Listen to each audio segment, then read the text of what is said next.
May I come in, sir? Come in. Good morning, sir. Morning. Take your seat. बैठ जाए. Thank you, sir. Sakshi. Yes, sir. आपने graduation किया है political science और sociology लेके. Yes, sir. ये पास course या ऑनर्स है पॉलिटिकल साइंस? सर ग्रेजुएशन किया है. हाँ. रेगुलर हूँ. अच्छा, रेगुलर ग्रेजुएशन, ऑनर्स नहीं किया है? ऑनर्स अभी मैं कर रही हूँ, हिस्ट्री से एमए. हिस्ट्री से एमए कर रही हैं अभी आप? अच्छा. तो आप पॉलिटिकल साइंस का अध्ययन किया, सोशियोलॉजी का अध्ययन किया, अब आप इतिहास पढ़ रही हैं? Yes sir. क्यों? सर जब मैंने ग्रेजुएशन किया तो जो सब्जेक्ट्स कॉलेज में अवेलेबल थे वो ले लिया. ग्रेजुएशन के बाद मैंने सिविल सर्विसेज की प्रिपरेशन स्टार्ट की तो मुझे हिस्ट्री इंटरेस्टिंग लगा और मुझे ऐसा भी लगा कि फर्स्ट पेपर में जीएस फर्स्ट पेपर में 50% कवर हो जाएगा और जो मेरे ग्रेजुएशन के सब्जेक्ट हैं वो सेकंड पेपर में हेल्पफुल हो जाएंगे. अच्छा. यही सब देखते हुए मैंने हिस्ट्री ऑप्ट किया. हिस्ट्री में क्या अच्छा लगता है आपको? इंडियन हिस्ट्री की बात अगर हम करें, कौन सा पीरियड आपको ज़्यादा अच्छा लगता है? सर इंडियन हिस्ट्री में Indian national movement. Indian national movement. Yes sir. ऐसी कौन सी स्टोरी है इंडियन नेशनल मूवमेंट की जो आपको सबसे ज़्यादा इंस्पायर करती है?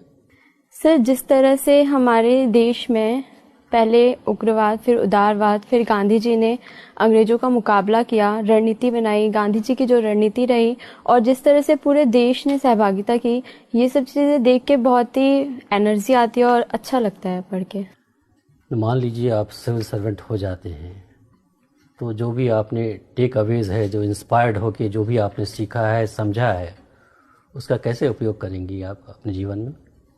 सर इंडियन नेशनल मूवमेंट से. हाँ सर इंडियन नेशनल मूवमेंट से मैंने ये सीखा है कि हमारे समाज में विभिन्न धर्मों के लोग हैं और हमें हमेशा सबको साथ लेकर ही चलना होगा.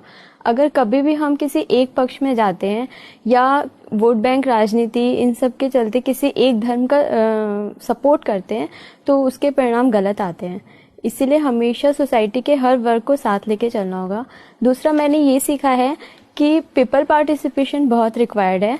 तो एज अ सिविल सर्वेंट मैं हमेशा जब भी कुछ भी काम करूंगी मैं कोशिश करूंगी कि रोल ऑफ पीपल हमेशा इम्पॉर्टेंट हो, उनका फीडबैक लेती रहूंगी और इसके अकॉर्डिंग अपनी पॉलिसीज में चेंज करती रहूंगी. तीसरा मैंने ये सीखा है कि महिलाओं का रोल बहुत इम्पॉर्टेंट होता है और एज अ सिविल सर्वेंट मैं हमेशा कोशिश करूंगी कि वुमेन इक्वेलिटी हो, वुमेन भी आगे आके अपना रोल पूरा करें. वुमेन इक्वालिटी से आप क्या मीन करती है जब आप कह रही हैं वुमेन इक्वालिटी हो? सर वुमेन इक्वालिटी से मेरा मतलब है कि इकोनॉमिक, पॉलिटिकल, सोशल हर क्षेत्र में उन्हें बराबर का अधिकार मिले, न ज़्यादा न कम. अगर वो किसी चीज़ की योग्यता रखती हैं तो उनको अवसर मिले. ऐसा नहीं कि वो सिर्फ फीमेल हैं इसलिए उन्हें रोक दिया जाए. संविधान ने तो दिया हुआ है इक्वालिटी का राइट. सर कॉन्स्टिट्यूशन ने दिया हुआ है लेकिन हमारा सोशल माइंडसेट पैट्रियार्की बन गया है जिस वजह से काफ़ी उनके लिए सेक्टर्स लिमिटेड कर दिए गए हैं.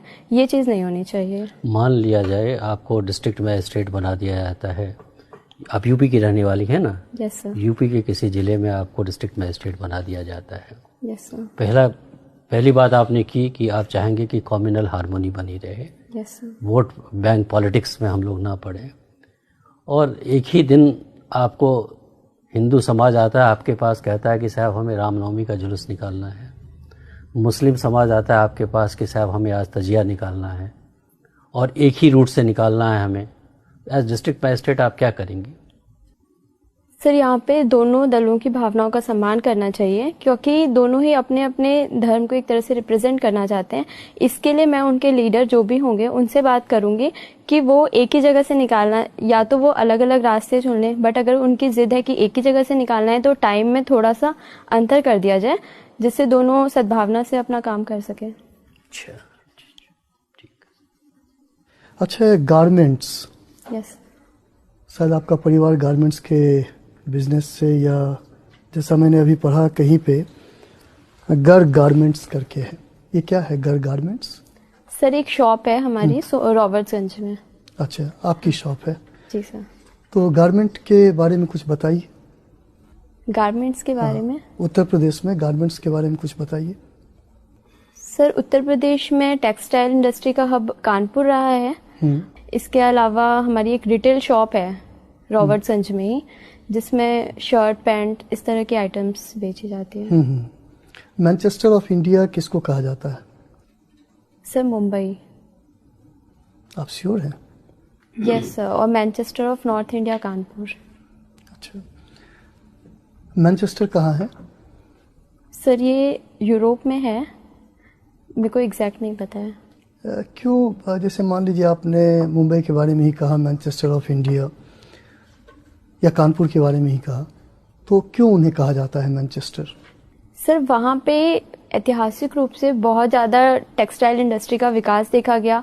वहाँ के जो लेबर थे वो उसमें स्किल्ड हो गए, जिसकी वजह से वो इंडस्ट्री और ज़्यादा फैलती गई और एक तरह से हब बना हुआ था, इस वजह से कहा जाता है। यद्यपि अब ऐसा नहीं है, अब देश के कई जगहों पे टेक्सटाइल इंडस्ट्री डेवलप्ड हो रही है और कानपुर की टेक्सटाइल इंडस्ट्री की जो टेक्नोलॉजी है वो उतनी अपग्रेड नहीं हो पाई है, इसलिए धीरे धीरे कम होती जा रही है। ड्रेन ऑफ वेल्थ सुना है आपने? यस। किनका सिद्धांत है ये, बताइए कुछ। दादा भाई नौरोजी जी ने ये सिद्धांत दिया था। इंग्लैंड डेब्ट टू इंडिया ऐसी एक पुस्तक लिखी थी, उसमें ड्रेन वेल्थ फ्रॉम इंडिया कहा था। उनका कहना था कि जो अंग्रेज हैं भारत में भू राजस्व, लगान इत्यादि के माध्यम से हमारी संपत्ति को विदेश लेके जा रहे हैं और इसका परिणाम ये हुआ है कि देश में पर कैपिटा इनकम केवल 20 रुपए रह गई है। इसको उन्होंने ड्रेन ऑफ वेल्थ कहा था। अच्छा, कोई मुझे ध्यान आ रहा है डैनियल डिफो की। डैनियल डिफो नाम सुना है आपने? Sorry sir. Robinson Crusoe? नहीं सर। सुना है ना? नहीं सुना है। रॉबिन्सन क्रूसो कभी नहीं सुना है? अच्छा, चलिए कोई बात नहीं है। अब मुझे एक आपने कहीं वेस्ट मटेरियल के बारे में कुछ लिखा हुआ है। Yes sir. ठीक है ना, तो क्या है ये? सर ये मेरी इंटरेस्ट है।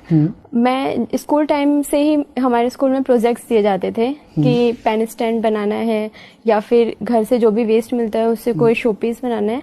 तो ये मुझे बहुत ही अच्छा लगता था बनाना। घर में भी मैंने अक्सर देखा था मम्मी को कि वो बची हुई उनसे एक अच्छा स्वेटर बना देती थी। तो ये मेरे को एक हॉबी की तरह डेवलप्ड हो गया और मैं जब भी मुझे कोई नया सामान चाहिए होता है, मुझे लगता है कि मेरे पास कोई वेस्ट सामान पड़ा हुआ है जिसका यूज करके मैं बना सकती हूँ। अच्छा, वेस्ट मटेरियल के डिस्पोजल के लिए अलग अलग मतलब ढंग से किया जाता है डिस्पोजल, कुछ पता है उसके बारे में? कैसे डिस्पोजल किया जाता है? जी सर, इसके कई तरीके हैं। जैसे एक लैंडफिल करते हैं, जमीन में दबा देते हैं। दूसरा इंसिनरेशन होता है कि वेस्ट मटेरियल से हम एनर्जी बना देते हैं, या फिर एक अवायवीय श्वसन के माध्यम से किया जाता है। इसके अलावा एक 4R प्रोसेस होता है जिसमें रिड्यूस रीयूज के बाद हम उसको रिसाइकल करने की कोशिश करते हैं, जैसे न्यूज़पेपर, प्लास्टिक, और इससे पुनः दूसरे उत्पाद बना देते हैं। कौन सा कंट्री है जो सबसे ज्यादा वेस्ट मटेरियल प्रोड्यूस करता है? सॉरी सर, मुझे नहीं पता, इसके बारे में ज़्यादा ध्यान नहीं। चलिए कोई बात नहीं। एक और सवाल का मुझे जवाब दीजिए। समाज शास्त्र में, सोशियोलॉजी में एक सोशल बॉन्डिंग करके सिद्धांत है, कुछ पता है उसके बारे में? सब पर्टिकुलर सिद्धांत के बारे में मुझे नहीं पता है, लेकिन एज जनरल सोसाइटी में अगर देखा जाए इंडिया के परिप्रेक्ष्य में, तो इतने धर्मों, जातिगत विविधता है, भाषाई विविधता है, फिर भी सभी एक साथ रहते हैं, टॉलरेंस के साथ रहते हैं, एक दूसरे के कस्टम को अप्रिशिएट करते हैं। इसको मैं सोशल बॉन्डिंग के रूप में देखती हूँ। चलिए ठीक। अभी आपने, ये आपका पहला साक्षात्कार है? Yes sir. इससे पहले आपने प्री दिया है? जी सर। ओके। अच्छा, जो भी सर ने सवाल पूछा हो जिसका मैं वहीं से शुरू करता हूँ। आपने कहा सभी लोग बड़े सहिष्णुता से रहते हैं। मैं तो सहमत नहीं हूँ इस विचारधारा से। आए दिन दंगे होते हैं, थोड़े छोटे छोटे सामाजिक तनाव के ऊपर लोग उत्तेजित हो जाते हैं। और सर ने भी एक सवाल इससे मिलता जुलता पूछा था कि दो अलग अलग समुदाय के लोग जुलूस निकालना चाहते हैं, एक ही समय पर निकालना चाहते हैं। आपने कहा कि हम उन्हें अलग टाइम दे देंगे, लेकिन ये लड़ाई तो उसी बात की है, साथ साथ निकालेंगे। तो कैसे आप उसको हैंडल करेंगे, ये बताइए। मैं आया हूं, मेरे साथ एक और लोग आए हैं और मेरा टाइम तो वही है, मैं तो नहीं बदलने वाला। बताइए। और आप उनको कहेंगे कि नहीं सब लोग प्यार से रहिए, तो कहने वाली बात है। मैं तो नहीं मानता कि लोग प्यार से रहते हैं। तो कैसे हैंडल करेंगे आप इस सिचुएशन? सर अगर वहाँ की मैं डिस्ट्रिक्ट मैनेजर हूँ तो मेरे पास अथॉरिटी है कि मैं उन दोनों को मना भी कर सकती हूँ जुलूस निकालने के लिए। तो यहाँ पे मैं उन्हें पहले एक प्रपोजल दूंगी कि आप लोग इस टाइम पे निकाल लीजिए जिससे लॉ एंड ऑर्डर मेंटेन रहे। बट अगर वो नहीं एग्री करते हैं तो मैं उन्हें मना भी कर सकती हूँ कि आप दोनों को ही फिर परमिशन नहीं दी जाएगी जुलूस निकालने की। जब आप दोनों लोगों को मना करेंगी तो उसमें से एक जो उसका आयोजक है वो वहां के जो विधायक है उनका भाई है, वो उस कमेटी का चेयरमैन है और वो बहुत प्रभावशाली है, 70 वर्ष से उसकी सीधी पहुंच है और वो आपके पास भी बैठता है। उस दिन वो भीड़ उसके साथ है तो वो भीड़ को देख के और ज्यादा उत्तेजित हो गया है और वो आपसे उसका जो एक नजरी लगाव है जो आपके पास उठता बैठता है। जो डीएम आपके पास कई बार सिफारिशें लेके आया है, आपने उसकी 1-2 सिफारिशें छोटी मोटी मानी भी है।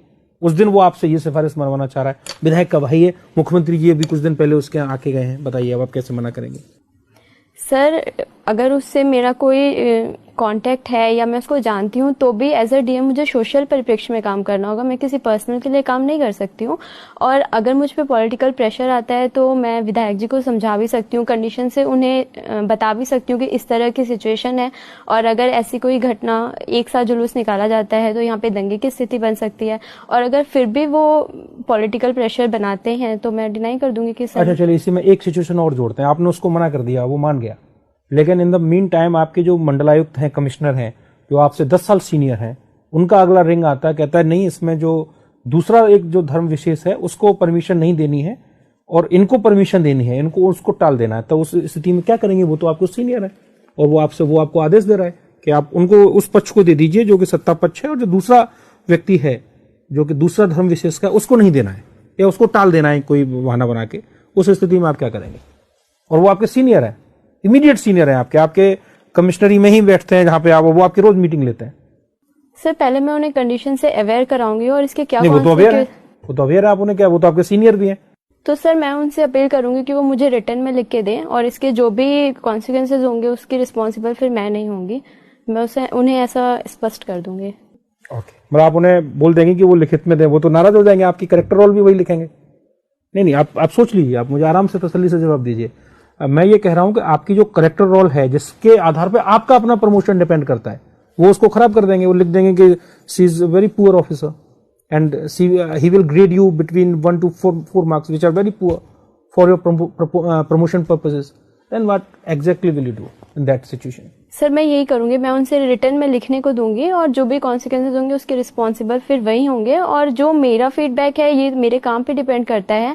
इस तरह के पॉलिटिकल प्रेशर तो आते रहेंगे, अगर मैं हर समय झुकती हूँ और इसकी चिंता करती हूँ कि मेरा फीडबैक कैसा रहेगा तो ये तो मेरे लिए ही नेगेटिव होगा। आपके लिए नेगेटिव होगा तो आप तैयार हैं, पुअर परफॉर्मेंस आपकी होगी उसके लिए आप तैयार हैं। ओके, अच्छा एक बहुत छोटा सा सवाल मैं आपसे और पूछ रहा हूँ। आपने कहा कि आप इंडियन नेशनल मूवमेंट से बहुत प्रभावित हैं, लेकिन मैं ये कह रहा हूं कि इंडियन नेशनल मूवमेंट एक बहुत बड़ी असफलता है। अगर इंडियन नेशनल मूवमेंट सफल होता तो देश बढ़ता नहीं। अगर इंडियन नेशनल मूवमेंट को सक्सेसफुली लीड किया जाता तो सांप्रदायिकता इतनी बड़ी समस्या नहीं होती।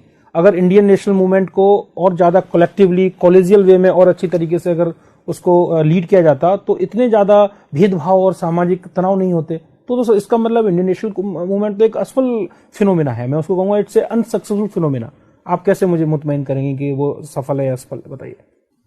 सर इंडियन नेशनल मूवमेंट में यकीनन कुछ कमियां रही हैं। सांप्रदायिक क्या कमियां, वो बताइए क्या कमियां हैं? सर सांप्रदायिक चिन्हों का प्रयोग किया गया, कई बार धर्म के आधार पर तुष्टीकरण की कोशिश की गई जिसका ही परिणाम रहा कि हमें देश विभाजन देखना पड़ा। लेकिन सिर्फ इस आधार पर हम इंडियन नेशनल मूवमेंट को कम करके नहीं आंक सकते हैं, इसके बहुत ही अच्छे परिणाम रहे हैं। पहला, देश को आज़ादी मिली है। दूसरा, जिन मूल्यों के आधार पर मिली है हमारे देश को, ऐसा एग्जाम्पल पूरे वर्ल्ड में कहीं पे भी नहीं है कि एक हमने डेमोक्रेटिक कंट्री बनाई है, एक हमारा कॉन्स्टिट्यूशन है। मैं आपको थोड़ा, आपने कहा धार्मिक चिन्हों का प्रयोग हुआ, तो धार्मिक चिन्हों का प्रयोग तो उन्हीं ने किया जिनको हम सबसे ज्यादा रेफरेंस देते हैं, सम्मान देते हैं। महात्मा गांधी से ज्यादा धार्मिक प्रतीकों का प्रयोग तो किसी ने नहीं किया।